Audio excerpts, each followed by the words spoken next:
Mes amis, j'espère que vous allez bien. Je vous retrouve aujourd'hui pour une nouvelle vidéo dans laquelle je vais vous raconter comme d'habitude deux histoires qui font bien flipper. Je m'excuse d'avance, ma voix est un petit peu cassée, j'espère que ça va pas vous perturber pendant la vidéo. En tout cas, un grand merci comme d'habitude du fond du cœur pour tout ce que vous me faites vivre. Vous êtes de plus en plus à me rejoindre sur Instagram et je vous invite d'ailleurs à le faire parce que prochainement je vais organiser un concours. Je pense que je vais refaire comme l'année passée où je fais gagner plusieurs cartes cadeaux ou ce genre de trucs. Parce que vous m'apportez énormément, donc c'est aussi à moi de vous rendre un petit peu plus que de faire de simples vidéos. Et c'est aussi pour fêter le mois d'octobre qui arrive prochainement parce que vous savez qu'en octobre généralement je publie plus. Et cette année, vous aurez droit à votre semaine spéciale Halloween. Voilà, je crois que je vous ai tout dit. N'hésitez pas aussi à vous abonner à cette chaîne, c'est le meilleur moyen de me soutenir. Et moi, je vous propose d'éteindre la lumière de là où vous trouvez et de partir pour la première histoire. Cette histoire que je vais vous raconter, c'est celle d'un homme qui s'appelle Benjamin. Notre ami, il a 38 ans et en fait, il a une vie plutôt simple, pas très excitante, mais pas triste non plus. C'est vraiment une vie plutôt banale selon lui. Vu qu'il bosse dans un bureau d'études, il fait des plans absolument toute la journée. Il calcule, il vérifie, il aime quand vraiment tout est carré. Et du coup, ce taf, ça le rassure parce que lui, c'est quelqu'un qui a besoin de repères. Benjamin, c'est le genre de gars assez discret qui dit bonjour à absolument tout le monde, mais qui ne reste jamais trop longtemps aux soirées organisées par son entreprise parce qu'il aime bien rentrer assez tôt chez lui. Benjamin, lui, vous vous en doutez, il aime bien les horaires qui sont fixes, le café à la même heure le matin et la même place de parking devant son boulot. Personnellement, moi, c'est tout l'inverse parce que si j'ai ça, j'ai l'impression d'être dans une routine. Et j'ai une petite anecdote pour ça. Une fois, je me rendais au travail et vous savez,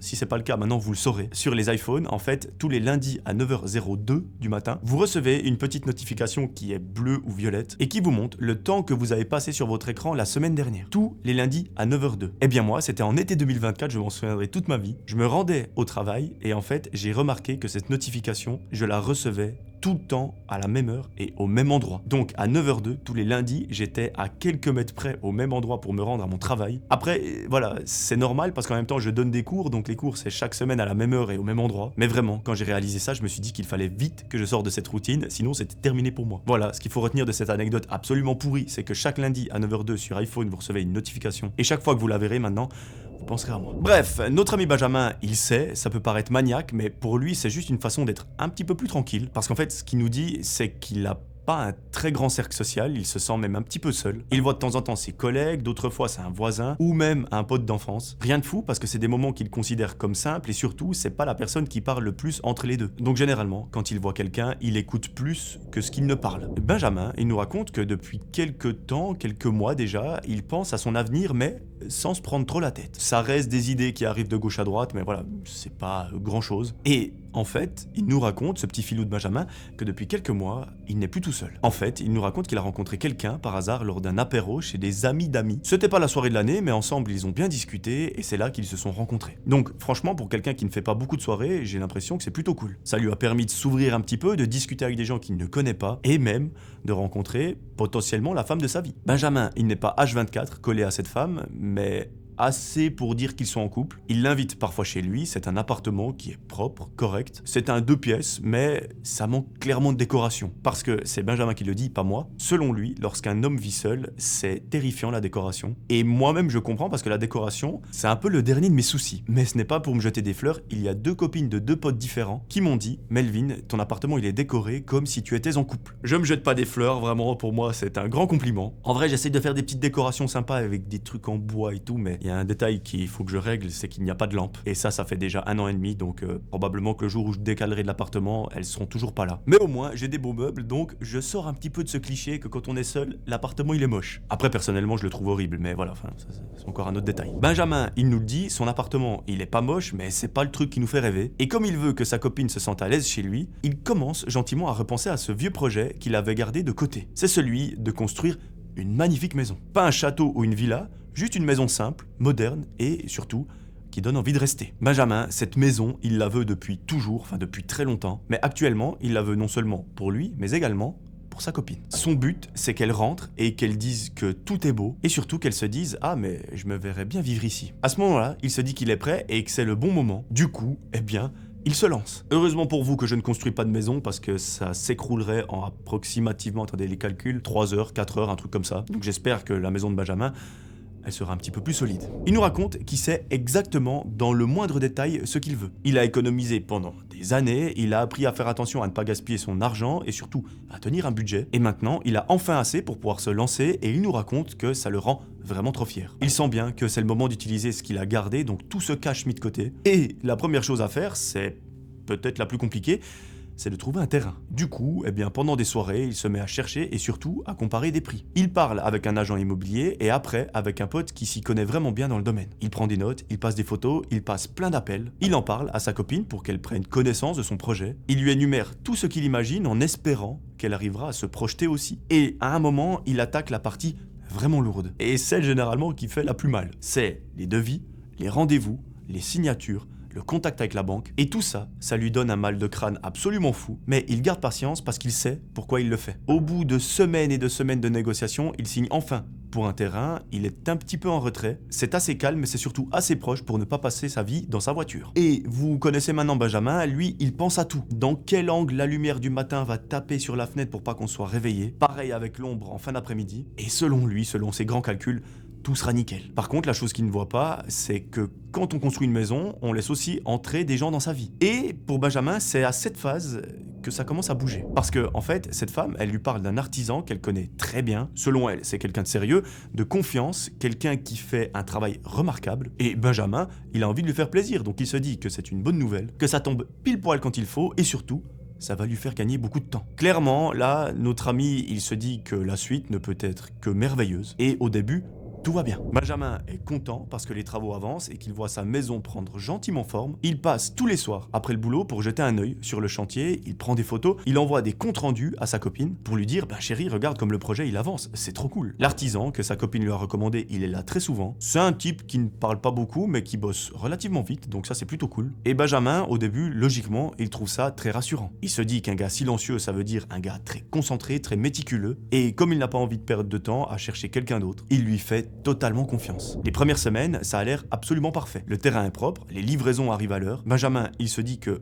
c'est presque trop simple pour être vrai. Lui qui s'attendait à galérer avec les retards et les excuses, franchement, il est très surpris. Mais c'est au moment où il va emménager dans cette fameuse maison que l'horreur va commencer. Notre ami, il emménage précisément un samedi matin. Il ouvre la porte de sa nouvelle maison en étant trop heureux. Il pose le premier carton dans l'entrée et il regarde autour de lui. Les murs sont très blancs, la terrasse est neuve, les vitres, elles brillent de mille feux, tout est nickel et surtout, ça sent encore la peinture fraîche, le bois. C'est vraiment ce genre d'odeur qui vous disent « je suis enfin chez moi ». Et tout est neuf. À ce moment-là, il traverse le salon et il passe la main sur le plan de travail comme dans les films. C'est limite s'il retire la fine couche de plastique comme sur un écran d'iPhone. Il ouvre 2-3 placards de sa cuisine, mais ça il nous raconte que c'est juste pour le kiff, juste pour se dire tout ça, c'est à moi. À un moment, il prend une photo de son salon et il l'envoie à sa copine en lui écrivant on est enfin chez nous. Elle s'en bat un petit peu la race, elle répond juste par un cœur. Et elle lui dit, écoute, je passerai voir après. Donc là, on a deux points de vue différents. On a la femme qui s'en bat complètement la race, et notre ami Benjamin qui, lui, il imagine déjà sa vie avec sa femme et ses futurs enfants dans ce salon. Il imagine tous les repas, toutes les soirées qu'ils vont pouvoir faire ici. Mais vous allez voir avec l'histoire,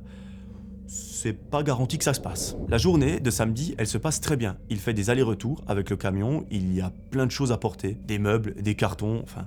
Vous connaissez. Le soir, il se fait vite fait des pâtes, il boit un petit truc et il s'écroule dans son lit. Il ne faut pas si long que ça à Benjamin pour complètement tomber dans les vapes et s'endormir très profondément. Sauf que, vers 3h du matin, Benjamin ouvre les yeux d'un coup parce qu'il croit avoir entendu quelque chose. Il tend l'oreille en se disant que le bruit va sûrement revenir, mais il n'y a rien. Dans la maison, la seule chose qu'on entend, c'est le silence. Il se recouche, il se dit qu'il est peut-être juste trop excité par le fait d'emménager dans sa nouvelle maison, et surtout d'y passer sa première nuit, donc selon lui, c'est rien. Le lendemain, Benjamin, il continue de ranger la maison, il met de la musique sur son téléphone, et à un moment, le volume, il se baisse tout seul. Il fronce les sourcils, et il va regarder son écran, mais rien n'a bougé. Il hausse les épaules et il se dit, bon, c'est peut-être un bug ou une notif qui a fait baisser le son. Et le soir, sa copine passe enfin dans sa nouvelle maison pour voir un petit peu ce que ça donne. Elle fait le tour de toutes les pièces, elle lui dit que c'est magnifique, que ça fait très lumineux et que sincèrement, comparé à son autre appartement, il n'y a pas photo. Elle ajoute même que les artisans ont fait un travail remarquable selon elle et qu'elle a bien fait de lui recommander ces personnes parce qu'apparemment, elles sont très compétentes. Mais ce soir-là, Benjamin, lui, il espérait qu'elle reste dormir ici, mais elle, c'est pas ce qu'elle avait en tête. Elle lui dit qu'en fait, demain, elle a une grosse journée, donc c'est mieux qu'elle rentre chez elle. Elle lui dit donc au revoir et elle le laisse tout seul dans sa grande et magnifique maison. Bon, autant vous dire que notre pote Benjamin, il est un petit peu deg, parce qu'il s'attendait, elle, à ce qu'elle reste et qu'il passe une soirée incroyable. Mais bon, ça reste la première nuit et ils auront vraiment toute la vie pour se rattraper. Cette nuit-là, Benjamin, il se réveille encore une fois. Cette fois, ce qu'il entend, c'est un claquement sec, comme une fenêtre qu'on ferme hyper vite. Il descend avec la lampe poche de son téléphone allumée, et là, Benjamin, il va être choqué. Dans son nouveau salon, il y a une fenêtre qui est entrouverte. Et vous connaissez Benjamin, il est maniaque, donc il est sûr et certain de l'avoir fermée avant d'aller au lit. Donc ça lui paraît bizarre, il la referme, mais autant vous dire qu'il n'est pas serein du tout. En remontant l'escalier, il sait pas trop, il a une sensation hyper bizarre. Forcément, il se dit que si la fenêtre était ouverte, quelqu'un a peut-être pu rentrer. Et à ce moment-là, il est en train de monter les marches et tout à coup, il se retourne pour regarder derrière lui. C'est comme un réflexe, sauf que, vous vous en doutez, il n'y a personne. Le couloir est complètement vide et il se dit que c'était rien. Que cette fenêtre ouverte, c'est juste parce qu'il a oublié de la fermer avant d'aller au lit. Ou peut-être qu'il l'a simplement mal verrouillée et qu'un coup de vent l'a balayée. Donc, il se pose pas 1001 questions. Les jours qui suivent, il nous raconte que tout se passe bien. Notre ami, il continue de suivre son petit train de vie qui est plus ou moins tranquille entre son boulot et sa nouvelle maison. Mais le problème, c'est que dans cette maison, il y a de plus en plus de petites choses qui commencent à le déranger. En fait, il nous explique que chaque jour, il est soit confronté à un accident ou à quelque chose de désagréable. Un soir, en rentrant du boulot, dès qu'il va rentrer dans sa maison, il sent une odeur à gerber. Mais vraiment, c'est une odeur de rat crevé, c'est dégueulasse. C'est limite s'il arrive à respirer. Et son premier réflexe, qui est selon moi le plus logique, c'est de se dire qu'il y a un animal mort à quelque part dans sa baraque. Après tout, il y a une petite forêt pas loin, peut-être qu'il s'est incrusté, qu'il est mort, et voilà. Il fait quelques fouilles, mais il ne trouve absolument rien. Bon, ça l'embête un petit peu parce qu'il va devoir vivre avec cette odeur pendant 5 jours, et franchement, autant vous dire que c'est un véritable enfer. À un moment, c'est tellement un enfer qu'il décide carrément d'appeler un dératiseur et qu'il dépense une somme folle pour que ce mec ne trouve absolument rien. Benjamin, il comprend très vite qu'il va devoir vivre avec cette odeur jusqu'à qu'il trouve d'où ça vienne, et franchement, c'est insoutenable. Mais bon, si c'était qu'une odeur, pourquoi pas, à la limite, mais vous allez voir que ce n'était pas le pire. Un matin, en descendant de sa chambre pour partir au travail, Benjamin, il fait une chute très grave dans l'escalier. Il ressent une douleur qui est atroce et insoutenable à la cheville, et il comprend instantanément que ça ne va pas être un petit bobo. Il appelle les pompiers et ils viennent le chercher pour l'emmener à l'hôpital et le verdict tombe, c'est cassé. Donc là, Benjamin, il comprend que sa vie, ça va être un peu un enfer pendant quelques jours parce qu'il n'a toujours pas fini de ranger la maison, ni ses cartons, ni fini de monter tous les meubles. Et lui, il vient de se fumer le pied, donc ça va être terrible. À ce moment, il se jette la faute sur lui-même et surtout sur la fatigue parce qu'il venait tout juste de se réveiller le matin et il a pas fait attention et il s'est pété la gueule. Mais malheureusement, les galères, elles ne sont pas finies et au contraire, elles vont s'accumuler. 3 jours après, alors qu'il est en haut, dans sa chambre, il est immobilisé à cause de sa cheville. Il entend sa porte d'entrée qui s'ouvre. À ce moment-là, il est tétanisé par la peur et il sait qu'il peut pas courir pour voir de qui il s'agit. Il se lève tout doucement dans la douleur, il prend ses béquilles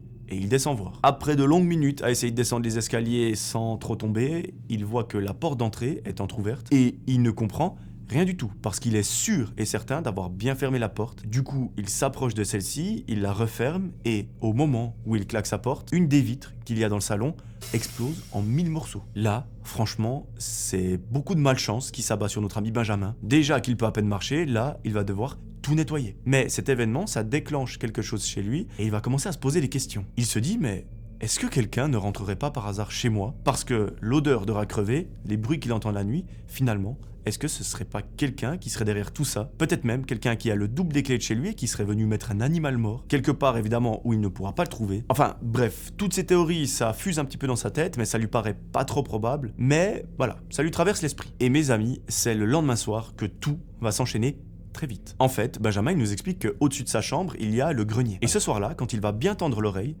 il va entendre des bruits comme si quelqu'un marchait dans les murs. Et la même nuit, alors qu'il est en train de dormir, et c'est assez difficile de dormir avec tout ce qui se passe ces derniers temps, eh bien la lumière de sa chambre elle s'allume toute seule et ça le réveille d'un coup. Là, pour le coup, autant vous dire que Benjamin, il flippe grave, il en peut plus, il se sent pas du tout bien dans cette maison, pourtant elle est neuve, c'est lui qui l'a construite comme il la voulait, comme il l'imaginait, donc ça devrait être tout l'inverse. Au début, il voulait pas en parler à sa copine pour ne pas l'inquiéter, parce que lui il a toujours espoir qu'elle vienne vivre avec lui, mais le lendemain, il décide de lui en parler pour voir ce qu'elle en pense et ce qu'elle a à dire. Il se lève vers 9h et il écrit à sa copine pour lui dire de le retrouver chez lui en fin d'après-midi parce qu'il a des choses à lui dire. En prenant son café debout près de son évier, notre ami nous dit qu'il a le regard qui se perd un petit peu dans le vide, orienté vers les escaliers, et là, il voit quelque chose d'assez étrange. C'est quelque chose de très minime, mais il remarque que toutes les marches d'escalier ne sont pas à la même hauteur. Bon, c'est un détail qu'on remarque vraiment si on est concentré sur la hauteur des marches, mais en fait, dans sa tête, il se dit « Tiens, ça pourrait peut-être expliquer ma chute ». À ce moment précis, il tient complètement pour responsable l'artisan qui a posé ces escaliers et il décide de l'appeler pour lui dire de venir car il ne peut pas se déplacer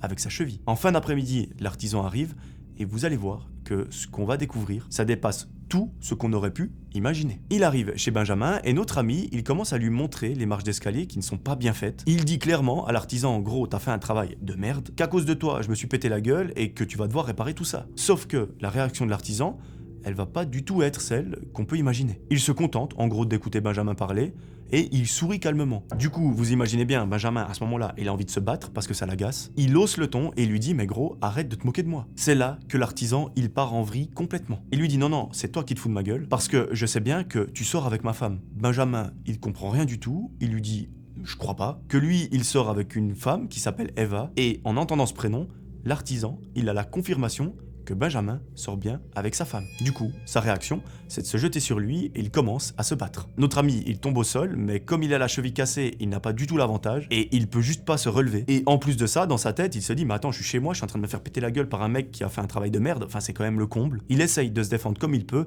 mais il est vraiment mal en point. À ce moment-là, comme par miracle, la entre guillemets, copine de Benjamin entre dans la maison et elle voit la bagarre de ses propres yeux. Elle est totalement tétanisée parce qu'elle voit son mari et son amant en train de se battre à la mort. Elle crie sur son mari pour qu'il arrête et lui, en remarquant sa présence, il lâche Benjamin. Notre ami, il en profite pour se relever difficilement et surtout, il va dans la cuisine pour choper un couteau. Autant vous dire que là, il a repris l'avantage parce qu'il est armé et le gars, il le voit bien, donc il décide de ne pas le rattaquer, mais de lui hurler dessus en lui disant toute la vérité. Et personnellement, la vérité, je ne l'avais pas vu venir. En fait, cet homme, il soupçonnait sa femme depuis quelques mois de le tromper et le jour où elle lui a demandé de faire les travaux chez un, entre guillemets, ami à elle, il a décidé de mener sa petite enquête. Il a suivi sa femme et de temps en temps, il la voyait écrire des messages un petit peu bizarres à quelqu'un qui semble être inconnu, enfin, qui devrait être un inconnu, et il a fini, du coup, par apprendre qu'elle avait un amant. Et malheureusement, il avait déjà signé pour le chantier, donc c'était hors de question pour lui de refuser l'argent qu'il allait se faire, parce que construire l'intérieur de la maison de Benjamin, ça rapporte un petit peu de sous. Mais vous imaginez bien que lui, il voulait une vengeance, donc imaginez un intérieur sympa et agréable à vivre, pour lui, c'était hors de question. Du coup, pendant plusieurs jours, il a élaboré un plan absolument diabolique,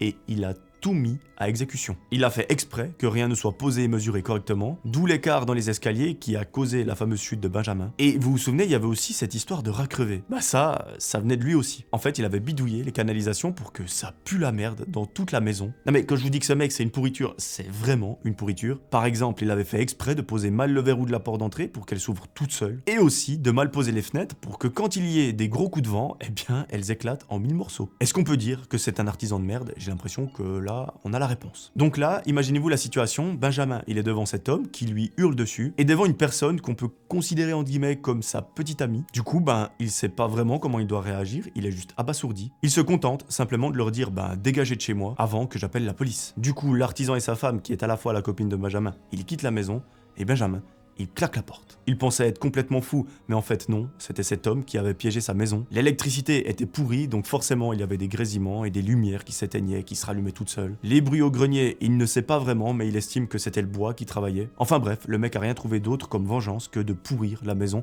de Benjamin. Le pire, c'est que Benjamin, lui, n'avait aucune idée que sa copine était déjà mariée. Sinon, vous en doutez, il ne se serait jamais mis avec elle. Il nous raconte qu'après cette histoire, il a fait lui-même les réparations dans sa maison, parce que vous imaginez bien qu'il avait beaucoup trop peur de faire entrer quelqu'un chez lui, et encore moins quelqu'un qu'il ne connaît pas. Après, on peut se poser beaucoup de questions. Pourquoi cette femme a fait venir son propre mari chez son amant? Enfin, faut pas avoir fait de grandes études pour savoir que c'est pas le truc le plus logique. Peut-être qu'elle voulait tirer profit de l'argent qu'il allait se faire sur son chantier, enfin, je sais pas. Ce qui compte, c'est qu'aujourd'hui, Benjamin, il vit dans sa maison en étant heureux, qu'il a refait toutes les serrures et réajusté les marches d'escalier pour ne plus se casser la cheville, et que désormais, il est heureux et surtout en bonne santé. C'est d'ailleurs tout ce qu'on peut souhaiter à notre ami Benjamin. Voilà, j'espère que cette première histoire vous a plu. Je vous propose de faire un petit restock de votre boisson ou de votre nourriture. Et on est parti pour la deuxième. Cette deuxième histoire, mes amis, c'est celle de Lina. Lina, c'est une jeune femme de 29 ans qui est très épanouie dans sa vie. Elle nous explique qu'elle travaille dans une petite boutique de vinyle et de vieux DVD. Elle n'a pas vraiment fait d'études parce que ça ne l'intéresse tout simplement pas. Et elle, ce qui l'a fait vraiment vibrer depuis qu'elle est toute petite, c'est les films. Alors voilà, elle ne saura pas trop nous expliquer pourquoi, mais elle adore vraiment se plonger dans des films ou des séries. Parce qu'en fait, elle nous raconte que ça lui fait découvrir des choses et surtout, ça la fait voyager. À travers ces films, elle vit des histoires d'amour, elle vit des drames. En fait, en gros, ce qu'elle ne vivra jamais probablement dans sa propre vie. Lina, elle habite toute seule dans un appartement depuis maintenant 4 ans. Elle a décidé de partir de chez ses parents pour prendre son indépendance et surtout pour se rapprocher de la ville parce que ses parents, ils habitent pas loin de la campagne. Enfin, on peut dire à la campagne tout simplement. Et ça l'embêtait un peu quand elle était chez eux parce que elle est loin de tout. La plupart de ses amis déjà, ils habitent en ville, donc pour elle, c'est beaucoup plus simple d'habiter proche de chez eux lorsqu'ils font des soirées ou ce genre de choses. Elle nous explique qu'elle a un petit groupe d'amis qu'elle a gardé après le lycée. Même après toutes ces années, ils sont toujours en contact, donc franchement ça, c'est plutôt cool. Au boulot, Lina nous raconte que ça ne se passe pas trop mal. Parfois, son patron est un petit peu relou avec elle. Apparemment, il lui en demande beaucoup en lui disant de nettoyer les vinyles, d'accueillir les clients, de faire le ménage dans le magasin, de faire la comptabilité, enfin bref. Des fois, c'est un petit peu abusé, parce que Lina, elle a l'impression d'être la femme à tout faire. Mais bon, elle nous raconte que heureusement, vu qu'elle travaille super bien et que c'est une bonne employée, eh bien, son patron, il fait un geste envers elle, il lui prête des DVD qu'elle peut emporter chez elle et qu'elle ramènera lorsqu'elle aura fini de les regarder. En fait, pour vous, c'est sûrement banal comme avantage, mais Lina, pour elle, le fait de pouvoir emprunter des DVD quand bon lui semble, c'est quelque chose qu'elle adore, parce que comme je vous ai dit, les films, c'est toute sa vie. Mais bon, faut dire que dans un magasin comme ça, il n'y a pas non plus tout. En général, c'est plutôt des films qui datent d'il y a un moment, et les films qui viennent de sortir, ils ne sont pas au magasin, en tout cas, pas rapidement. Du coup, en complément de tous ces films qu'elle peut regarder gratuitement, Lina nous explique qu'elle a une carte avec laquelle elle peut aller au cinéma autant qu'elle veut par semaine. Vous savez, c'est ce genre de carte qu'on paye au mois, et on y va quand bon nous semble. Et franchement, Lina, elle nous raconte que cette carte, elle, la fusille. Elle va au cinéma au moins 3, 4, 5 fois par semaine. Alors, des fois, il y a des gens qui sont là pour l'accompagner, mais parfois, ça arrive que personne ne soit dispo, parce que, elle a des horaires un petit peu irréguliers. Cet élément-là, c'est aussi quelque chose qui la dérange de temps en temps, parce qu'elle ne connaît juste jamais ses horaires à l'avance, et ça pose un peu problème parce qu'elle ne peut pas prévoir grand-chose avec ses potes ou même sa famille, donc ça rend les choses un petit peu plus compliquées. Du coup, c'est arrivé même plusieurs fois qu'elle ait des choses de prévues avec ses potes et qu'elle doive annuler à la dernière minute à cause de son taf. À chaque fois, ça réjouit pas trop ses amis parce qu'ils bloquent un créneau pour être avec elle et finalement, ils se retrouvent un petit peu sans rien faire. Du coup, entre eux, ça fait une petite tension, même s'ils le veulent pas forcément, parce qu'ils ne comprennent pas pourquoi Lina, elle se laisse faire comme ça. Enfin bref, pour le moment, c'est comme ça, et ça ne changera pas de sitôt. Donc Lina, eh bien, elle fait avec. Et justement, quand ces fameux moments arrivent, où personne n'est dispo pour sortir avec elle ou quoi, vu qu'elle a sa carte illimitée, elle peut se permettre d'aller au cinéma toute seule, et, entre guillemets, sans dépenser d'argent. Elle nous avoue que c'est pas non plus son kiff extrême d'y aller en solo, mais ça ne la dérange pas trop. Elle l'a déjà fait une dizaine de fois, donc au bout d'un moment, on s'habitue vraiment à notre solitude, et peut-être même qu'elle préfère. Et le cinéma, il est juste à côté de chez elle, donc c'est assez pratique. Et mes amis, c'est un mercredi soir que l'histoire va réellement commencer. Ce jour-là, Lina, elle est censée quitter le travail vers 16h et rejoindre ses amis pour passer la soirée ensemble. En plus de ça, ça fait très longtemps qu'elle ne les a pas vus, donc ça tombe pile poil. Mais le problème, c'est qu'à 15h50, donc 10 minutes avant de finir, son patron lui annonce qu'elle va devoir faire la fermeture toute seule ce soir à 19h. Lina, elle lui demande pourquoi, et son patron, il lui dit qu'il a une urgence et qu'il n'a que elle sur qui compter. Je vais pas vous mentir, ça la saoule un petit peu, mais elle n'a pas trop le choix parce qu'elle n'a pas envie de perdre son travail, parce qu'après tout, c'est quand même ça qui lui permet de vivre et de vivre de sa passion. Du coup, malgré elle, elle est obligée d'accepter, enfin obligée entre guillemets, et elle pose un énième lapin à ses potes et ils apprécient pas trop. Mais bon, ils savent très bien que c'est pas de sa faute, mais voilà, ça commence à devenir un petit peu chiant au bout d'un moment. Lina, elle s'excuse, elle leur dit que ce sera pour une prochaine fois. Et du coup, à 16h, Lina se retrouve toute seule dans le magasin de vinyle et elle doit finir sa journée ici. À ce moment-là, dans le magasin, il y a quelques clients et le dernier qui arrive dans le magasin, il nous raconte qu'il va être hyper relou. Il va rentrer dans la boutique en lui jetant presque à la gueule un vinyle, en lui disant qu'il est rayé et qu'il ne peut pas l'écouter. Malheureusement, Lina, elle n'y peut rien, du coup elle va juste lui proposer de l'échanger ou de le rembourser, mais le mec, il fait un scandale. Lina, à ce moment-là, elle encaisse, mais elle reste polie jusqu'à que ce mec parte, parce que là, juste, cette journée, c'était vraiment une journée de merde. Là, ce qui lui ferait du bien, c'est d'aller se faire un petit cinéma toute seule pour se détendre. Au moins, il n'y aura personne pour l'embêter, et elle nous raconte que c'est vraiment un rituel qu'elle a. Dès qu'elle se sent un petit peu oppressée ou ce genre de choses, elle se plonge dans un film pour oublier sa propre vie. Et ça marche. Lina, c'est quelqu'un de tellement empathique qu'elle a l'impression de vivre la vie des personnages en même temps qu'eux. Donc là, c'est décidé, après cette dure journée, elle va prendre un petit ticket pour un film qu'elle voulait voir depuis quelques jours. Elle ferme la boutique toute seule, elle se dirige vers le cinéma le plus proche de chez elle. Elle sait que la séance risque de finir assez tard, donc elle préfère prendre son vélo pour éviter de rentrer à pied ou dans un bus assez chelou. Et c'est là où l'histoire va réellement commencer. Lina, elle se rend dans ce cinéma qu'elle connaît si bien et elle demande une place pour le film au caissier. Et ce caissier, c'est celui qu'elle voit tout le temps lorsqu'elle vient. Elle prend son meilleur paquet de popcorn et là, le caissier lui dit que c'est offert avec les points de sa carte. Bon, Lina, elle savait même pas qu'il y avait des points dessus, donc elle est très contente. Et ce mec, il a l'air vraiment sympa, ça fait longtemps qu'ils se voient, alors elle le remercie. Et elle décide de la place où elle va s'asseoir pour le film. Elle remarque à ce moment-là qu'une place est déjà prise tout au fond de la salle à droite. Elle va se mettre complètement au milieu parce que c'est là qu'elle aime bien se mettre et c'est là où elle voit le mieux. Elle se dirige vers la salle 5, qui est une salle ni trop petite ni trop grande, et elle va s'installer à sa fameuse place. C'est la place numéro 13, rangée E. Elle s'en souvient parce qu'elle a gardé son petit ticket de cinéma comme à chaque fois qu'elle y va. Pour elle, c'est un peu une sorte de mini trophée, un peu comme moi avec les tickets de métro à Paris. Quand elle rentre dans la salle, elle est complètement seule. Par contre, elle avait vu au moment de sa réservation qu'une place était occupée. Celle-ci se trouvait plus au fond, mais en tout cas, là, il n'y a personne qui s'y est assis. Après, elle était en avance avec les pubs, etc. Donc peut-être que cette personne viendra par la suite. Au moment où les pubs commencent, Lina, elle se met à manger ses petits popcorn et tout à coup, elle en fait tomber par terre sans faire exprès. Étant quelqu'un qui a bénéficié d'une très belle éducation, elle se baisse pour ramasser, mais au moment où elle fait ça, elle reçoit 2-3 popcorn sur la tête. Elle se retourne d'un coup pour voir s'il y a quelqu'un derrière elle, mais il n'y a personne. Bon, peut-être qu'en se baissant, elle a fait un geste qui a fait en sorte que son paquet se retourne et que ça tombe sur sa tête, mais franchement, elle a un peu du mal à y croire. À ce moment-là, c'est la fin des pubs, le film commence et Lina se retourne juste par curiosité pour voir si cette deuxième personne est arrivée. Mais non, elle est toujours seule dans la salle. Elle se dit donc que cette personne ne va jamais venir et qu'elle sera seule dans la salle, ce qui est plutôt cool. Mais au bout de 10 minutes de film, Lina, elle est à fond dedans, mais elle est perturbée par un grincement de siège. Et ce grincement, il provient de juste derrière elle. Elle regarde discrètement pour voir s'il y a quelqu'un qui s'est installé, mais à nouveau, il n'y a personne. Alors, on pourrait se dire que peut-être c'était dans le film et qu'après tout, elle a mal entendu. Quelques minutes plus tard, ça recommence. Un grincement de siège, comme si quelqu'un cherchait une position confortable, mais cette fois-ci, ça vient d'un petit peu plus loin. Dans les cinémas, il fait souvent très sombre, donc là, Lina, elle nous dit qu'elle regarde vers le fond de la salle, et que cette fois, sur la place qui est réservée au fond, il y a quelqu'un qui est assis. Par contre, Lina, à ce moment-là, elle a aucune idée de si c'est un homme ou une femme, parce qu'on n'y voit que dalle. Elle, ce qu'elle voit, c'est une simple silhouette. Du coup, elle se replonge dans le film. Et ce film, apparemment, il est vachement bien. Il est très intéressant. Mais à un moment donné, Lina, elle panique. Elle panique. En fait, elle nous jure avoir senti un souffle derrière elle et dans son cou. Alors, au début, ça la tétanise complètement, à tel point qu'elle n'arrive même pas à bouger. Mais elle va prendre son courage à deux mains et elle se retourne parce que, sérieusement, qui respire aussi près de quelqu'un au cinéma? Et là, ce qu'elle voit, ça va la terroriser. Elle ne voit rien. Elle dirige alors son regard vers le fond de la salle et elle voit que cette fameuse silhouette qui était arrivée quelques instants plus tôt, elle n'est plus là. Pour le souffle qu'elle a senti, elle se dit que c'était peut-être juste un coup de vent. Et sa théorie, c'est que cette personne qui venait d'arriver, elle s'est barrée du film et qu'en ouvrant la porte, eh bien, il y a un courant d'air qui s'est faufilé et que ça lui a chatouillé le cou. Bon, pour Lina, c'est chelou de quitter un film autant rapidement, surtout que t'es arrivé il y a 2 minutes. Mais bon, chacun ses choix et chacun fait ce qu'il veut. Elle sait pas trop, mais à partir de ça, elle n'arrive plus vraiment à se plonger dans le film. C'est comme si son corps lui faisait comprendre qu'il y a quelque chose qui est en train de se passer ici. Elle se repositionne bien dans son siège, mais malgré ça, elle sent toujours une présence dans la salle. Elle ne sait pas du tout comment l'expliquer, mais même si elle ne voit plus cette silhouette, elle a l'impression de ne pas être toute seule. Elle décide donc d'aller aux toilettes pour se dégourdir les jambes et surtout se passer un peu d'eau sur le visage. Et quand elle revient dans la salle, elle en est formelle. Il n'y a personne d'autre qu'elle. Elle se dit que la personne est partie et qu'elle va pouvoir reprofiter de son film. Et au bout de 30 minutes, c'est bon, elle est à nouveau plongée dedans. Elle nous explique que c'est un film assez dramatique qu'elle va voir. Et à un moment très triste du film, Lina, elle est à fond dedans, elle est limite en train de pleurer.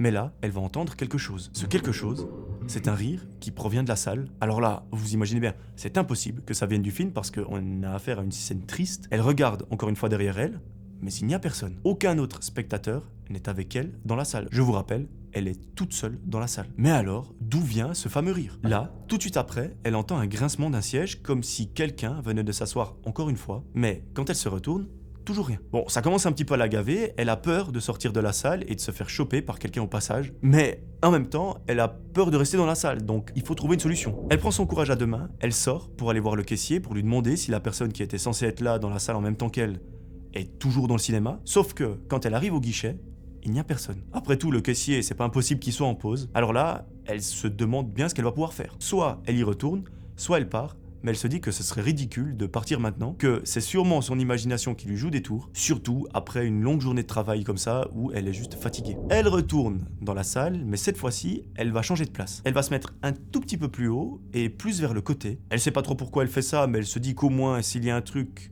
elle peut partir un petit peu plus vite. Donc elle se remet à une place et pendant 10 minutes, il ne se passe rien. À ce moment-là, elle se dit qu'elle a bien fait de revenir, qu'elle va enfin pouvoir profiter de son film. Mais là, des bruits pas hyper forts se rapprochent d'elle. Elle essaye de ne pas y prêter trop attention. Elle continue à regarder le film en se disant « Il faudrait peut-être que j'arrête d'être parano ». Mais des bruits de pas assez lourds s'arrêtent juste derrière elle et un siège grince à nouveau comme si quelqu'un venait de s'asseoir. Lina, elle retourne sa tête en espérant cette fois-ci voir une silhouette, mais à nouveau, il n'y a personne. C'est là qu'elle commence à vraiment ne pas se sentir bien, elle est tétanisée par la peur, parce qu'en fait elle se rend compte qu'elle n'est plus plongée dans le film, le seul truc qui l'obsède c'est est-ce qu'il y a quelqu'un dans le cinéma, et c'est pas ce pourquoi on vient regarder un film généralement. En plus de ça, la salle est complètement sombre, c'est pas l'endroit qui est le plus rassurant. Et là, bon, c'en est trop pour elle, elle se lève et elle décide de partir par la porte de secours. Elle descend vers l'écran, mais lorsqu'elle marche dans les escaliers pour descendre, quelque chose lui attrape la cheville. Lina, elle se met à hurler de toutes ses forces et elle dégage la main qu'elle voit sur sa cheville. Elle prend à ce moment-là plusieurs petits couloirs jusqu'à sortir du cinéma, mais elle sait bien qu'elle est suivie. À chaque fois qu'elle ferme une porte derrière elle, elle l'entend se rouvrir presque instantanément, comme si quelqu'un marchait dans ses pas. Elle arrive enfin hors du cinéma en étant absolument pétrifiée. Vu que son vélo est cadenassé, elle cherche les clés, elles sont dans son sac, mais là, quand elle voit l'état de son vélo, elle est stupéfaite. Ses deux pneus, avant et arrière, sont crevés. Vous imaginez bien, c'est absolument impossible de repartir avec le vélo. Malheureusement, ça aurait été beaucoup plus rapide. Donc là, elle ne sait pas quoi faire. Est-ce qu'elle va partir à pied? Mais en même temps, elle a trop peur d'être attrapée par je ne sais quoi. Le bus, à cette heure-là, c'est pas l'endroit le plus safe du monde. Et le temps qu'elle réfléchisse, quelqu'un l'attrape par l'épaule. Et ce quelqu'un, c'est le fameux employé du cinéma. Lina, elle est soulagée, elle va pouvoir lui raconter ce qui vient de se passer, parce que tout à l'heure, quand elle l'a cherché, souvenez-vous, il n'était pas là. Mais elle n'a même pas le temps d'ouvrir sa bouche que l'employé lui dit qu'elle n'aurait jamais dû quitter la salle avant que le film soit fini, parce que selon lui, elle allait rater le meilleur moment. Notre amie, elle ne comprend pas trop, elle lui dit non, c'est bon, je vais rentrer chez moi. Et là, ce que l'homme va lui dire, va lui glacer le sang. Il lui dit « Je suis désolé, je voulais pas te déranger, je voulais juste regarder le film en étant près de toi. » Là, c'est un énorme coup de massue pour Lina qui se rend compte que la personne qui était avec elle dans la salle, c'était pas n'importe qui, c'était cet employé qui est actuellement en face d'elle. Son cerveau bug complètement, elle ne sait même pas quoi dire, elle se contente juste de regarder ce mec qui est en face d'elle et qui a un sourire de psychopathe. Et du coup, c'est lui qui va renchérir en lui disant « J'ai adoré ton parfum. Comme il n'y avait personne dans la salle aujourd'hui, j'ai pu le sentir d'un petit peu plus près cette fois-ci. » Et comme si tout ça c'était pas assez, il renchérit en lui disant que ça fait plusieurs semaines qu'il la voit venir et qu'il ne savait tout simplement pas comment l'aborder. Spoil, les mecs, ne faites pas ça. Alors, ce qu'il a fait, c'est qu'il s'est caché un peu pour rigoler avec elle. Et en entendant ça, Lina, elle est furieuse. Elle lui dit « Mais mec, t'es complètement con. » Et quand elle lui dit ça, le gars, il perd son sourire. Ses yeux deviennent tout noirs et on a littéralement l'impression qu'il a envie de la buter sur place. À ce moment-là, il lui attrape le bras et lui dit qu'il sait très bien que si elle vient plusieurs fois par semaine, c'est pour le voir, qu'elle en a rien à secouer des films, que c'est uniquement pour voir sa beauté et qu'il est sûr et certain que ce jeu de la traquer dans le cinéma, ça lui plairait. Notre amie, elle dégage son bras, elle court le plus vite possible loin de lui. Et lui, évidemment, vous en doutez bien, il la suit en courant. Et là, Lina, elle se met à paniquer. Par miracle, elle tourne dans une rue et elle trouve un petit endroit où se cacher derrière une voiture. Elle voit que le mec commence à la chercher partout, mais au bout de quelques minutes, il finit par faire demi-tour. À ce moment-là, elle a une bonne idée, c'est d'appeler un taxi pour rentrer chez elle, et elle ne bouge pas tant que le taxi n'est pas arrivé. Quand elle arrive chez elle, elle ferme la porte à double tour, et c'est un véritable soulagement. Elle en revient juste pas de la journée de merde qu'elle vient de vivre, et surtout de la soirée. Et le lendemain, elle dit à son patron qu'elle ne se sent pas trop bien, du coup elle ne pourra pas venir au travail. Et bizarrement, il comprend assez bien, et il ne pose pas trop de questions.